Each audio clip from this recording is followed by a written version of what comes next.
Bismillahirrahmanirrahim. Assalamualaikum warahmatullahi wabarakatuh. Pemirsa MTA dimanapun Anda berada, selamat berjumpa kembali bersama saya Ammar Ahmad pada acara Esensi Ajaran Islam. Pada episode kali ini kita akan membahas masih berkenaan dengan malaikat, namun pada topik yang berbeda, yakni malaikat sebagai mediator perkembangan ruhani. Pada episode kali ini juga kita akan membahas sedikit berkenaan dengan malaikat ternyata bisa dilihat. Bagaimana Hazrat Masih Maud SAW menyampaikan berkenaan dengan hal ini berdasarkan dari pengalaman beliau sendiri, sehingga sangat meyakinkan kepada kita selaku pembaca dari buku-buku beliau. Kemudian efek dan pengaruh daripada turunnya malaikat bagi ruhani kita, insya Allah kita akan membahasnya. Untuk itu telah hadir bersama kita narasumber kita Bapak Abdul Basit. Mari kita sapa beliau. Assalamualaikum Waalaikumsalam warahmatullahi. Bagaimana kabarnya pada hari ini? Alhamdulillah, oke. Baik. Kita akan membahas berkenaan dengan malaikat sebagai mediator perkembangan ruhani. Namun sebelum itu kita akan sedikit membahas bahwa bagaimana malaikat ternyata bisa dilihat, namun tidak sembarang bisa dilihatnya. Bagaimana Pak?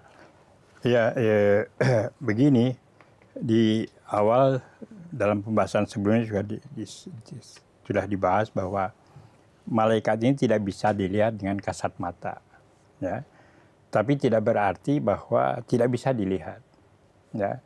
Di sini dengan sangat singkat Hazrat Masih Maud alaihissalam menerangkan mengapa malaikat tidak bisa dilihat adalah suatu pemikiran yang tidak ada gunanya. Para malaikat sebagaimana halnya juga dengan Tuhan, termasuk dalam hal-hal yang tidak kasat mata, ya, ujinya itu latif. Mungkinkah mereka bisa dilihat dengan mata jasmani? Apakah Allah yang Maha Agung, yang eksistensinya diakui oleh para filosof tersebut, bisa dilihat dengan mata jasmani kita? Sebenarnya adalah tidak benar jika dikatakan bahwa malaikat tidak bisa dilihat dengan cara apapun, ya.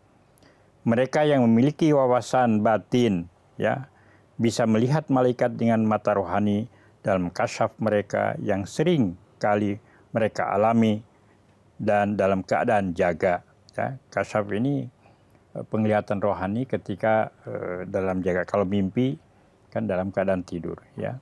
Dan itu seperti keadaan seperti begini. Begitu sempurnanya kasyaf yang dilihat oleh Rasulullah SAW, oleh Hazrat Masih Maud SAW, ya, oleh hamba-hamba pilihan itu. Mereka yang memiliki wawasan batin bisa melihat malaikat dengan mata rohani dalam kasyaf mereka yang sering kali mereka alami dalam keadaan jaga. Mereka bisa berbicara dengan para malaikat dan memperoleh banyak pengetahuan karenanya. Aku bersumpah demi Allah bahwa aku menceritakan yang sebenarnya jika aku mengatakan bahwa aku sering melihat malaikat dalam kasyafku dan aku diberikan pengertian tentang hal-hal yang terjadi di masa lalu maupun masa depan yang ternyata semuanya memang adalah fakta. Jadi bagaimana mungkin aku mengatakan bahwa malaikat tidak bisa dilihat? Ya, mereka jelas dapat dilihat tetapi dengan mata lainnya. Kalau banyak yang mentertawakan hal ini, sebenarnya mereka yang memiliki wawasan batin menangis melihat kondisi umat seperti itu. Kalau saja orang-orang seperti ini mau mendekat kepadaku, maka mereka akan dipuaskan melalui kasyaf. Hanya saja, masalahnya mereka ini dijangkiti penyakit takabur yang tidak memungkinkan mereka datang secara rendah hati sebagai para pencari kebenaran. Apa yang ingin disampaikan oleh Hazrat Masih Maud SAW bahwa pengalaman beliau membuktikan bahwa malaikat bisa dilihat, tetapi tentu saja bukan dengan mata jasmani seperti ini, seperti kita, tapi melalui mata rohani, ya, mata lain yang beliau lihat, ya, melalui kasyaf dan lain-lainnya. Sehingga pada zaman Rasulullah SAW pun, ya, bagaimana malaikat bisa dilihat. Pengalaman Siti Maryam yang melihat malaikat dalam wujud, ya, seorang laki-laki.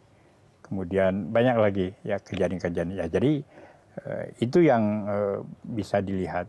selain daripada itu, yang lebih sempurnanya lagi adalah melalui kasyaf dan juga melalui ruya yang sebagai pengalaman orang-orang suci yang mereka alami ini. Jadi ya bisa dilihat kan, bisa disaksikan. Bahwa itu satu kenyataan fakta yang tidak bisa diingkari. Tentu saja bagi orang-orang dunia hal itu tidak akan bisa dilihat. Ya.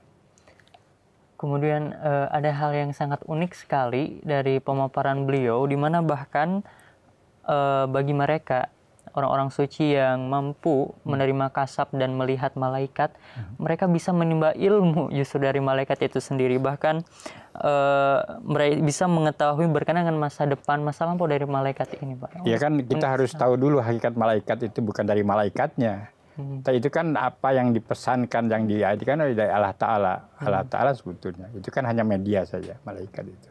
Apa yang disampaikan oleh masing-masing pada hakikatnya adalah apa yang ingin disampaikan oleh malaikat itu adalah datangnya dari Allah Subhanahu wa Ta'ala.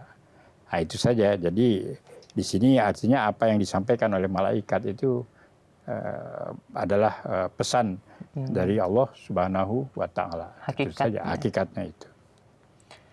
Baik Pak, mungkin kita akan berpindah tema berkenaan dengan malaikat sebagai mediator perkembangan ruhani. Ya, ini menarik sekali. Salah satu pertanyaan yang mencuat ialah mengapa Tuhan yang Maha Kuasa memerlukan malaikat-malaikat untuk mengoperasikan segala rancangannya? Apakah kerajaannya bergantung juga pada pegawai dan staf sebagaimana halnya pemerintahan manusia? Dan apakah dia juga memerlukan bala tentara? Jawaban untuk itu ialah Tuhan tidak membutuhkan apapun, baik malaikat, bulan, bintang, ataupun matahari. Hanya saja dia menginginkan bahwa kekuasaannya diperlihatkan melalui perantara berbagai sarana, agar kebijakan dan pengetahuan bisa berkembang di antara umat manusia. Jadi pada hakikatnya Allah Ta'ala tidak memerlukan perantara. Ya, tidak perlukan malaikat, tidak perlukan manusia, bulan, bintang, apa semuanya. Tetapi hikmat Allah Ta'ala itu ya dia hanya ingin dikenal dengan perantaraan itu. Ya. Karena ya di awal juga disebutkan bahwa langsung itu tidak bisa mungkin. Manusia tidak memiliki kemampuan untuk itu langsung. Ya. Contoh Nabi Musa kan langsung aja nggak bisa langsung. Itu aja, lihat itu batu itu katanya. Begitu terpencar saja kan, cahaya itu dia pingsan. Itu sekali Nabi Musa saja pingsan. Kan apalagi kita. Makanya di sini apa yang disampaikan oleh Rasulullah SAW bahwa ya, jawaban untuk itu Tuhan tidak membutuhkan apapun, baik malaikat, bulan, bintang, ataupun matahari. Hanya saja dia menginginkan bahwa kekuasaannya diperlihatkan melalui perantara berbagai sarana, agar kebijakan dan pengetahuan bisa berkembang di antara umat manusia. Ya. Jika tidak ada perantara seperti itu, maka tidak akan ada ahli astronomi, ahli fisika, ahli kedokteran, ataupun ahli botani. Adalah pemanfaatan dari sarana-sarana tersebut yang memunculkan ilmu-ilmu pengetahuan di kalangan manusia.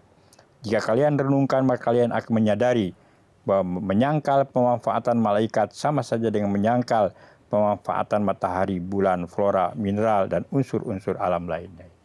Maksudnya apa? Apa yang ingin disampaikan oleh Rasulullah SAW bahwa alam ini semua yang diatur oleh malaikat dengan hukumnya, dengan aturannya, apa semua itu. Manusia ini belajar, berkembang ilmu pengetahuannya dengan kaedah yang ada. Karena malaikat ini semua sebagai pengatur, ada pengatur angin, matahari, bulan, apa semua itu. Itu tetap teratur begitu. Jadi ini itu semua bekerja atas perintah Allah Ta'ala, atas pengontrolan Allah Ta'ala, ya, atas seizin Allah Ta'ala ini. Makanya berkembanglah ilmu pengetahuan apa semua itu. Ya. Mereka yang mempunyai wawasan batin mengetahui bahwa setiap zarah yang ada berfungsi sejalan dengan rancangan ilahi, di mana bahkan setes air pun yang masuk ke dalam diri kita tidak bisa menghasilkan hal yang merugikan atau menguntungkan tanpa perkenan ilahi. Ya, sampai zarah-zarah itu pun yang mengontrol itu semua malaikat. Bagaimana dia berfungsi, tidak berfungsi. Sehingga di sini setetes air pun yang masuk dalam diri kita ini ya dia akan merugikan atau akan bermanfaat, itu juga dengan perantaraan malaikat ini, atas seizin Allah Ta'ala. Dengan demikian sebenarnya semua partikel dan benda-benda langit pada realitasnya adalah sejenis malaikat yang beroperasi melayani setiap saat. Sebagaimana sebagian melayani kebutuhan jasmani manusia dan sebagian lagi kebutuhan rohaninya. Yang maha bijak yang telah memilih berbagai media bagi pengembangan jasmani manusia dan menciptakan demikian banyak mediator jasmani guna mempengaruhi jasad manusia dalam berbagai cara. Begitu juga Dia yang maha tunggal, yang kinerjanya selalu mengandung kesatuan dan simetri, telah menentukan bahwa pengembangan kerohanian manusia juga harus mengikuti sistem yang sama dengan pengembangan jasmani agar kedua sistem itu, yang eksternal maupun yang internal, yang jasmani maupun rohani, melalui keseimbangan dan keselarasan di antara keduanya, hanya akan mengarah kepada satu pencipta yang mengatur segala sesuatu menurut kehendaknya. Jadi sudah jelas sekali apa yang diterangkan oleh Hazrat Masih Maud SAW, bahwa semua itu, ya, bumi, langit, ya, beserta isinya, alam semesta itu semua diatur menurut oleh malaikat, ya, artinya diselenggarakan oleh malaikat, tapi seizin dan atas perintah Allah Subhanahu wa Ta'ala. Dan ini adalah untuk kemaslahatan manusia juga. Ya, siapa yang bisa mengambil manfaat itu, maka dia akan mendapatkan faedahnya ini. Selanjutnya beliau menyatakan, hal inilah yang menjadi alasan bahwa untuk pengembangan jasmani atau rohani manusia ditetapkanlah para malaikat sebagai mediator. Semua mediator tersebut berada di bawah kendali Allah Ta'ala, layaknya sebuah mesin yang dikendalikan tangannya. Mereka ini tidak mempunyai keinginan tersendiri dan juga tidak mempunyai kekuasaan kendali apapun. Seperti halnya udara mempengaruhi tubuh kita dengan perkenan ilahi dan keluarnya pun dengan perkenannya. Begitu juga halnya dengan para malaikat. Wa yaf'aluna ma yu'marun. Mereka kerjakan apa yang diperintahkan kepada mereka. An-Nahl. Sayang sekali, ya, Pandit Dayanan menyangkal adanya sistem pendayagunaan malaikat ini.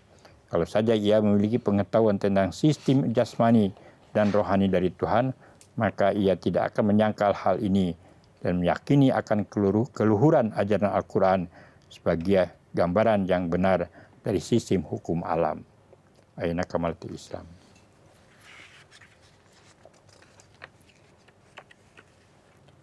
Jadi Pak, berkenaan dengan hal ini tadi dikatakan bahwa Allah Ta'ala sama sekali tidak menggunakan, tidak memerlukan sarana malaikat, kemudian bintang-bintang, matahari, bulan. Pada hakikatnya Allah Ta'ala sebenarnya tidak memerlukan hal-hal ini. Kemudian lalu kenapa Tuhan menggunakan malaikat dan sebagainya ini Pak? Mungkin bisa lebih bagus. Ya, tadi sudah sudah diterangkan di awal bahwa Allah Ta'ala ini sebenarnya tidak memerlukan malaikat atau yang untuk yang lainnya. Tapi kenapa juga, ya? Karena di sini dikatakan bahwa Allah Ta'ala ingin dikenal dengan perantaraan itu, dengan kekuasaannya, bahwa dia menginginkan bahwa kekuasaannya, ya, kudratnya apa itu diperlihatkan melalui perantara alam ini semua, malaikat itu. Nah, jadi tidak langsung. Memang tidak bisa secara langsung. Tidak akan mampu manusia. Dengan keterbatasannya juga tidak itu. Makanya tadi di awal disebutkan bahwa Hazrat Musa yang sekali Hazrat Musa alaihissalam pun, ya, ketika ingin melihat tanah langsung nggak bisa, kata. Kalau engkau pun degil juga mau, coba lihat itu batu saja. Kata. Begitu terpencar itu tajalli ilahi berupa cahaya itu, dia pun pingsan. Jadi manusia ini tidak mampu itu. Oleh karena itu, melihat keterbatasan manusia dan lain-lainnya ini, maka Allah Ta'ala dengan perantaraan semuanya itu ingin memperlihatkan kekuasaan dan takdir kudratnya dan kekuasaannya itu. Ya, bukan berarti bahwa Allah Ta'ala memerlukan itu, tidak. Tapi untuk memperlihatkan kekuasaannya, maka Allah Ta'ala memerlukan perantara bagi manusia untuk dikenalnya sebagai makhluknya. Berarti Pak, dengan demikian adanya malaikat, bulan, dan matahari adalah untuk memperlihatkan kekuasaannya dan demi untuk mengembangkan ilmu pengetahuan, Pak. Ya, kan di awal kita sudah menerangkan bahwa untuk memperlihatkan kekuasaan kudratnya ini Allah Ta'ala bagi manusia, ya. Allah Ta'ala itu memerlukan perantara, ya, supaya manusia dengan perantara malaikat itu yang mengatur, yang mengatur seluruh alam ini, termasuk bulan, bintang, manusia juga sampai ke zarah-zarah, ya. Ini menjadi perantara manusia untuk mengenal kudratnya, mengenal wujud Tuhannya ini. Nah, dari sinilah kemudian berkembang, ya. Tidak hanya urusan-urusan jasmani, tapi juga urusan rohaninya ini. Urusan jasmani itu apa misalnya? Ya, kita memerlukan semua makan minum apa? Bagaimana manfaat dari matahari? Bagaimana manfaat dari angin? Bagaimana manfaat dari bulan? Ya, tumbuh-tumbuhan manusia apa semua manusia perlu istirahat. Itu hanya jasmani saja. Ya, tidak bisa manusia itu ya sepanjang masa nyilek, ya, kata bahasa Sunda itu. Terus saja bangun, nggak bisa. Allah Ta'ala ciptakan adanya gelap, ya, peredaran ini bulan, kemudian itu untuk untuk supaya istirahat. Ya. Nah, ini yang begitu. Nah, yang lain juga dengan adanya malaikat ini, ya dari situlah kemudian berkembang pengetahuan, ilmu pengetahuan. Kan yang ngatur semua itu alam ini kan malaikat. Nah, tidak hanya itu, apa yang ingin diterangkan oleh Masih Maud alaihissalam bahwa begitu juga tatanan rohani ini, ya, itu juga sejalan dengan tatanan jasmani, ya. Karena apa? Karena kenapa perlu itu? Sehingga di dalam buku Barakatul Doa, Hazrat Masih Maud menerangkan bahwa untuk menafsirkan, ya, Quran itu, ya, antara tatanan jasmani ada keselarasan dengan tatanan rohani ini. Jadi kepada Tuhan itu satu, semua melingkar beredar untuk satu pusat ini, jadi satu wujud ini. Nah, begitu juga untuk kerohanian. Makanya malaikat juga diperlukan, ya, supaya manusia ini bisa maju di dalam, tidak hanya dalam urusan jasmaninya, tapi juga karena manusia itu terdiri daripada jasmani dan ruh. Nah, untuk ruhnya ini juga manusia perlu malaikat. Nah, inilah yang diterangkan oleh Rasulullah SAW bahwa dengan adanya perantara inilah maka manusia dengan mengambil manfaat yang sebanyak-banyak dari tatanan ini, kedua tatanan itu, maka dia bisa maju di dalam segi jasmaninya, di dalam, kan kita lihat jasmaninya begitu banyak, ilmu kedokterannya, ilmu astronominya, ilmu perbintangannya, macam-macam ilmu, kan itu semua jasmani. Dan juga dalam urusan kerohaniannya. Diturunkannya Al-Quran, kemudian diturunkannya Rasulullah SAW, kan itu semua melalui malaikat. Nah, itu semua malaikat itu adalah bagaimana perantara untuk menzahirkan kekuasaan ilahi. Ya, makanya ada kabar-kabar gaib, ada kasyaf, ada ini. Ya. Itu semua itu untuk supaya manusia yang haus untuk memenuhi kebutuhan rohaninya itu, maka Allah Ta'ala juga melalui malaikat, ya, yang turun kemudian kepada hamba-hamba pilihannya itu membimbing manusia supaya maju di dalam kerohaniannya. Intinya itu begitu. Makanya diterangkan bahwa dengan adanya perantaran ini Allah Ta'ala menciptakan sarana semua itu, ya, supaya dunia baik jasmaninya maupun rohaninya manusia bisa maju. Berkenaan dengan bagaimana Allah Ta'ala menciptakan bintang, bulan, dan sebagainya untuk kemanfaatan hidup manusia, untuk kemanfaatan ilmu pengetahuan, sehingga ilmu pengetahuan berkembang di tengah-tengah manusia. Nah, kemudian ada pertanyaan yang mungkin agak nyeleneh juga, Pak. Ini bahwa Allah Ta'ala menciptakan sebagai banyaknya sarana untuk kemanfaatan kita. Namun ada beberapa hal yang secara zahir memang tampaknya justru berbahaya bagi manusia. Maksudnya kalajengking mungkin, kemudian ular yang berbisa, kemudian bintang buas yang bahkan pada suatu beberapa kali justru merugikan dan merenggut nyawa manusia. Nah, bagaimana kita menjaga? Ya kan di dalam Al-Quran disebutkan bahwa semua diciptakan untuk kemanfaatan manusia. Ya, dan tentu saja ada kalau sesuatu itu berlebihan bisa saja memberikan mudarat. Ya, oleh karena itu bagaimana kita diberikan kebijaksanaan untuk mengambil manfaat dari alam ini semua. Ya, itulah makanya tadi juga disinggung bahwa kalau kita pada siang hari malam hari terus tidak tidur, ya, yang kita saja yang yang membuat salah silap, tidak dengan bijak menggunakan alam itu. Begitu juga binatang yang lain yang kelihatannya berbahaya, ya, kita tidak tahu berapa banyak manfaat karena tidak ada penyelidikan yang sempurna satu-satu. Jadi kalau jengking aja ada manfaatnya, ya. Misalnya apa? Bisanya bisa untuk obat. Ular berbisa juga bisa untuk obat, macam-macam. Yang sekarang itu maju. Macam-macam itu yang bisa diambil manfaat. Ya kalau sudah tahu itu berbisa, nggak usahlah dekat-dekat kan. Nah disitulah kebijakan manusia. Ngapain kita mau urusan begitu kan? Yang jelas bahwa semua itu ada manfaatnya. Ya, cuma bagaimana manusia mempergunakan akalnya, mempergunakan sensenya, mempergunakan semua kemampuan yang dianugerahkan Allah Ta'ala untuk mengambil manfaat dari alam semesta ini. Karena dalam Al-Quran disebutkan bahwa seluruh apa yang ada di langit dan bumi itu adalah ditundukkan untuk manusia, untuk kita ini. Ya, bagaimana kita harus pandai dalam ilmu pengetahuannya, dalam segala hal, untuk mengambil manfaat sebanyak-banyak, yang memberikan faedah bagi kemaslahatan manusia. Baik Pak, untuk menutup acara silakan memberikan kesimpulan untuk tema kita pada episode kali ini Pak. Ya, jadi secara kesimpulannya bahwa memang mengapa Tuhan yang Maha Kuasa memerlukan malaikat untuk mengoperasikan segala rancangannya? Jawabannya adalah bahwa Tuhan tidak membutuhkan apapun, baik malaikat, bulan, bintang, ataupun matahari.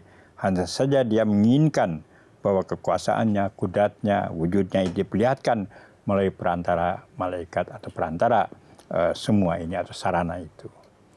Itulah yang yang pada hakikatnya bahwa dengan perantaraan sarana-sarana itulah wujud Tuhan bisa dikenali dan bisa dikenali. Baik, jazakumullah atas pemaparan yang telah Bapak sampaikan pada episode kali ini Pak. Ya.